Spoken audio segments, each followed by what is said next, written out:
व्यवस्था में गहरी पैड बनाए दलाल मुर्दों के भी खाते आसानी से खोल लेते हैं और धड़ल्ले से वर्षों तक उस खाते का संचालन भी करते हैं। मामला देवरी की बैंक ऑफ बड़ौदा शाखा से सामने आया है, जिसमें एक महिला की मौत के 4 साल बाद न सिर्फ उसका खाता खोला गया बल्कि उसके खाते में विस्थापन की राशि के 60,000 रुपए जमा भी करवाकर फर्जी तरीके से उड़ा भी लिए गए। वही मामले में पीड़ित परिवार पिछले 2 वर्षों से बैंक और प्रशासन के चक्कर काट रहा है, लेकिन जिम्मेदार अधिकारी मामले को दबाने में जुटे हैं। जानकारी के मुताबिक नौरादेही अभयारण्य में बाघों को बसाने के लिए पिछले 1 दशक से ग्रामीणों के विस्थापन में गंभीर गड़बड़ियां की गई हैं। वन अधिकारियों, बैंकों और दलालों की मिलीभगत से बड़े पैमाने पर भ्रष्टाचार किया गया है, जिसको प्रशासनिक आला अधिकारी और जनता के सेवक बने जनप्रतिनिधि मामले को नजरअंदाज कर रहे हैं। भ्रष्टाचार के इस मामले पर गौर करिए। पानबाई पति गोरेलाल यादव दमोह जिले के ग्राम तिंदनी की निवासी थी, जो बाद में अपनी पुत्री के पास सागर जिले के केसली विकास खंड के ग्राम सरई वन में रहने लगी थी, जहां 19 मई 2012 को उसकी मृत्यु हो गई। मृतिका पानबाई के नाम पर अभयारण्य के ग्राम तिदनी में पारिवारिक हिस्से की कुछ भूमि थी। नौरादेही अभयारण्य में चल रहे विस्थापन कार्यक्रम में वर्ष 2017 में ग्राम तिदनी को विस्थापित किया गया था, जिसके भूमि दावों के भुगतान में मृतिका को 60,000 रुपए प्राप्त होना थे। उक्त राशि के जानकर कतिपय व्यक्तियों द्वारा वन अमले की मदद से देवरी के बैंक ऑफ में पानबाई की मृत्यु के 4 वर्ष बाद यानी 2 दिसंबर 2016 को बैंक ऑफ बड़ौदा की देवरी शाखा में मृतिका का फर्जी खाता खोला जाता है। उक्त खाते में जून 2017 में वन विभाग के विस्थापन खाते से भूमि के एवज में 60,000 रुपए की राशि जमा कराई जाती है। वहीं इस पूरे मामले में मृतिका के परिजनों के अनजान बने रहने से व्यवस्था में सक्रिय दलालों द्वारा वन विभाग और बैंक अधिकारियों की मदद से 14 अक्टूबर 2019 को उक्त खाते से सारी राशि का आहरण कर लिया गया। वही मामले की भनक लगने के बाद मृतिका के परिजनों ने जब इसकी सुध ली तो बैंक और वन अधिकारी मामले में पल्ला झाड़कर इन्हें करीब 1 वर्ष से न तो जानकारी दे रहे हैं और न ही विस्थापन में प्राप्त भूमि मुआवजा राशि का भुगतान कर रहे हैं। सर, जो विस्थापन को पैसा गिरो तो 60,000। हाँ, बड़ौदा बैंक में। कौन के नाम से है? दो वो पानबाई को नाम। आपकी कौन है वो? हमारी माता राम है। माता राम है। तो बैंक में पैसा गिरा था जी। तो अब क्या बोल रहा है बैंक वाले? दे नहीं रहे आपको? आप दे नहीं रहे, बता नहीं रहे कि जो पैसा निकल गया है। अच्छा, कह रहे थे आप उनसे डेट पूछा तो बताओ। अच्छा, बड़ौदा बैंक का ही मामला है सर कि जो हम लोगों को विस्थापित वालों को पैसा गिरा था। हाँ, तो हमारी सास भाई पानबाई, हाँ, उनके नाम का पैसा गिरा था बड़ौदा बैंक में। हाँ। अब उनका पैसा मिल नहीं रहा। आप गए थे बैंक तो क्या बोला बैंक वालों हम ने? बैंक गए थे तो बैंक वाले ये बोल रहा है कि वो तो पैसा आपका निकाल लिया। किसने? हमने कि सर किसने निकाल लिया? कहीं वो तो परसोत्तम नाम के लड़का ने निकाल लिया।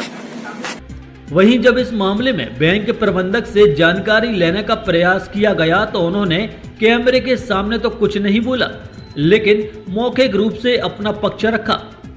बैंक ऑफ बड़ौदा देवरी के शाखा प्रबंधक विकास रघुवंशी का कहना है कि मामला गंभीर है, इसमें वन अधिकारियों द्वारा खाता खुलवाने में लापरवाही बरती गई है। प्रभावितों द्वारा शिकायत करने पर मामले की जांच और दोषियों के विरुद्ध कार्रवाई की जाएगी। हालांकि खाते से किसी पुरुषोत्तम नामक व्यक्ति के द्वारा पैसे आहरित किए जाने की बात सामने आई है। वहीं इस पूरे मामले को लेकर क्षेत्रीय विधायक हर्ष यादव ने सरकारी सिस्टम पर आरोप लगाए और साथ ही कई सवाल भी उन्होंने खड़े किए।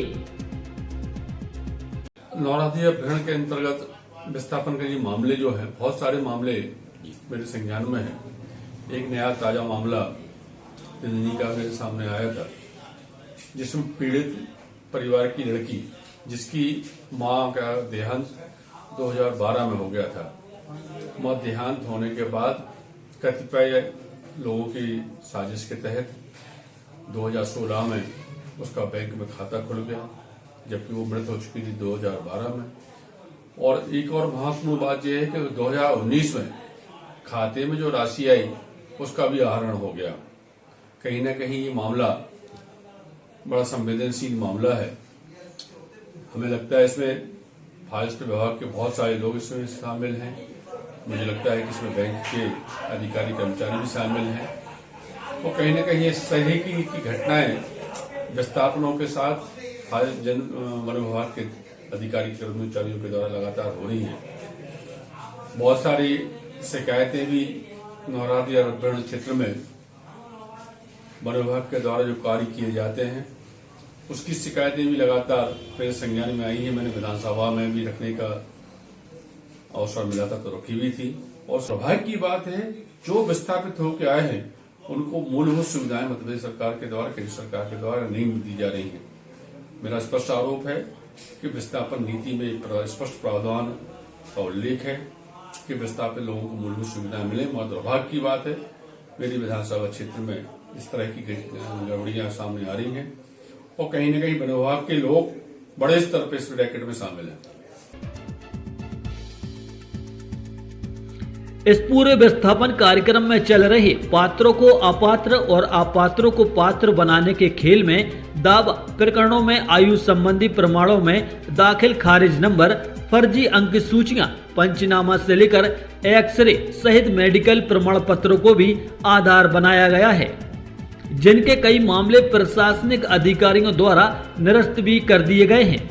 दशकों से समाज की मुख्य धारा से दूर वनों में निवास कर रहे इन भोले भाले ग्रामीणों को उनकी संपूर्ण संपत्ति की एवज में मिल रहे विस्थापन पैकेज की राशि को हड़पने के लिए कई दलाल सक्रिय हैं। वन अधिकारियों की मदद से चल रहे इस फर्जीवाड़े के माध्यम से कई विस्थापितों को पुनर्वास के लिए मिली राशि के करोड़ों रुपए चिटफट कंपनियों और निजी बैंकों में भी एफडीआर के रूप में जमा कराए गए हैं।